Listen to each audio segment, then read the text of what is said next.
Welcome back. It's exciting times in the cricketing world. Speaking about the sport, and joining me in studio now is Dheyanka Naidoo, who was named KZN Women's Provincial Player of the Year recently, and her coach, Dheyanka, who is an ex-Protea herself. Good morning, ladies. Thank you for joining me today. Thank you so much for having us.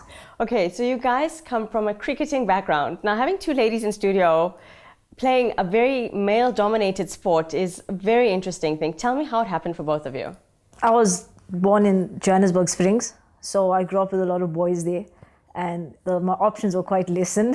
So I had like soccer, volleyball, cricket. So playing with my brothers and stuff, I liked the sport at first. And when I moved to Durban, my dad insisted that I join like a club or something like that there. And then the passion just grew from, I think, the technicalities of the sport. And I think I'm also a little bit of a person that like to take challenges. So any person that told me I couldn't do it, I wanted to prove them wrong, especially being a female in a male-dominated sport. And then ever since, I think I made KZ in schools, I just wanted to pursue it. And it's definitely one of my biggest passions I've ever had. Wow. What about you? Also, just playing around with my brother, my father. I come from a very big sporting background as well. So why are you playing cricket? Both of you. Why aren't you? No, I love it. I really love it. I love it for everything that comes with it. Obviously, it's a very technical game. But I think the part that I love the most is the mental aspect. It's not on any given day that you're going to score 100 or take 5 wickets or even make a decision that's going to win you a game. So the fact that it challenges your mind all the time, it's something that I really enjoy.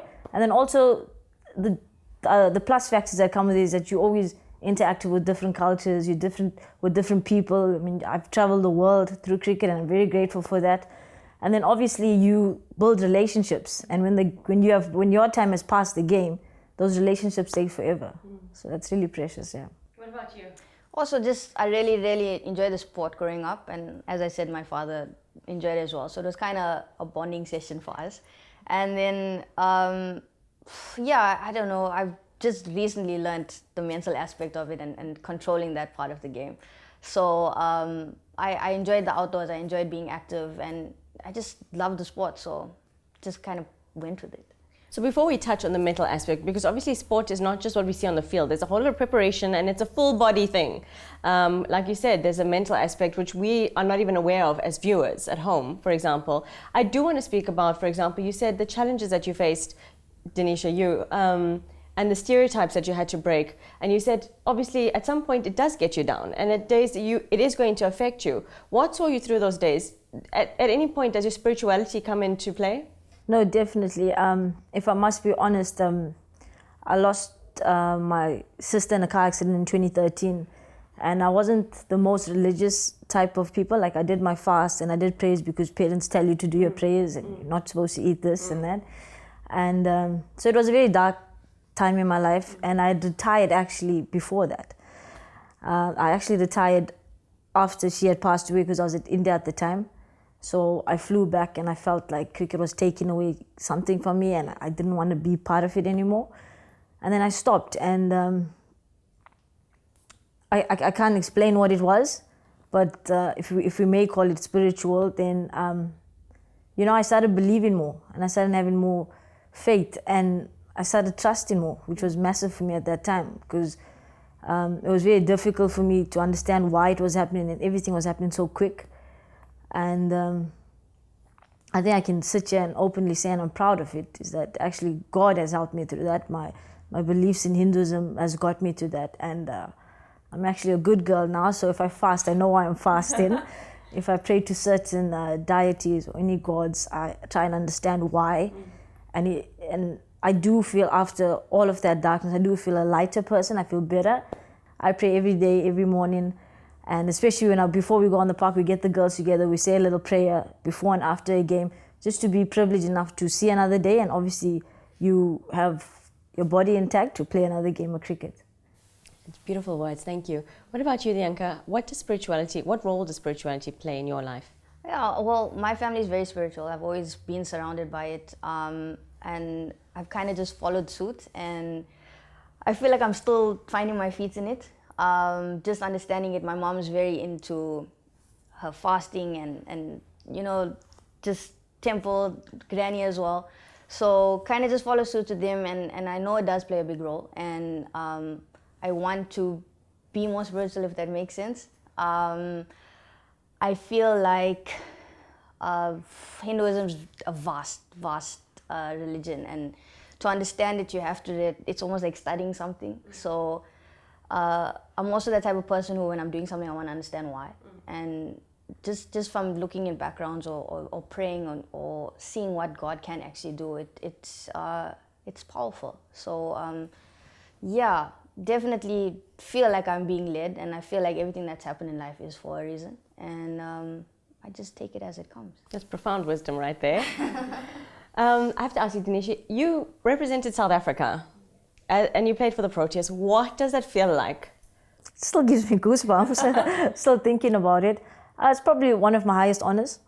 I always speak about this in the interviews that I do, and I still won't forget it. When you sing in your national anthem there and you have your jersey on, it's a very special moment, regardless of whether you win or lose. I think that's important as well. But definitely it was the experience of my lifetime. I mean, I was 9 years of international cricket, and like I said, you get to travel the world, meet different people, but the fact that you can represent all these people back home, it's a really huge honor. And your accolade that you've just been given, Dheyanka, how does that make you feel? Proud, I guess. I guess it's something that every provincial player strives towards in the season, and it aided the team in their end goal. So our province, or our country actually, is divided into a top 6 and a bottom 6 for all the provincial teams. So our goal, we were actually in the bottom 6 at the start of the season, and we've been promoted back into the top 6. So it was one of the team goals, so it made it that much more special to know that we've achieved something as a team, and I was part of that. I'm glad to hear that. Before we let you go, I have to ask you, what's a day like in your lives typically? Because, it's nice to say, well, I play cricket or I represent South Africa, but what does that entail actually? Because like I said, it's not just you guys rock up and you play. There's a whole lot of preparation and work that goes into that. Tell us about that. Preferably a day will look like wake up, nice cup of tea, go to the gym, right? And then I'm straight into coaching, and then you have a lunch, straight into coaching after that. It's difficult for me because I'm player coach, so in between I have to coach and find time to still train. And then usually I get home around 8, and then it's bed, and it repeats again. What about you, Dheyanka? As a full player, my off season is more hectic than season time. That's where you have to keep your fitness up, you have to keep gymming kind of thing. So it's also wake up, I gym with Dee. She kills me every day. And then it's a little bit of work through the day, and then we train in the afternoon at Kingsmead. And then that too, because we train in the afternoons, we're done by like 7. So then your day's done technically. If I have work to do, I'll do it in the evening, and then day repeats itself. Those are long days, long hours. Yeah. But I suppose the benefit of it is that you guys are doing something that you love. Yeah.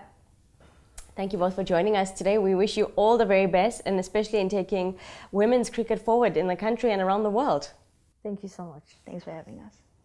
So with everyone looking for healthy alternatives, today on Conscious Cooking, Anuradha shares a healthy gluten-free pasta recipe.